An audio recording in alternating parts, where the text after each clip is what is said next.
Presidenti Amerikan Donald Trump ka thënë se nuk ka vendosur nëse do ta lejojë Ukrainën të prodhojë raketa interceptuese tok-ajër Patriot, duke hedhur dyshime nëse Washingtoni do të bjerë dakord me një nga prioritetet kryesore të Kievit.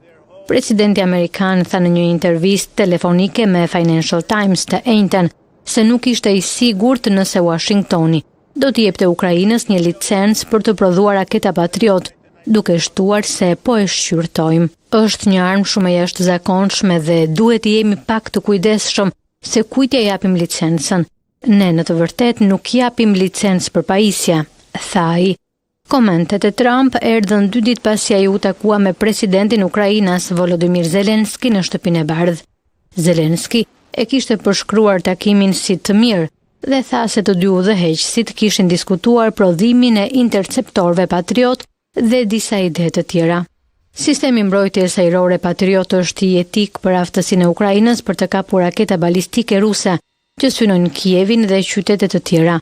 Bindja e Trumpit që të marrë në konsiderat lejimin e Kievit për të prodhuar raketat përfaqëson një arritje të rëndësishme për Zelenskyn.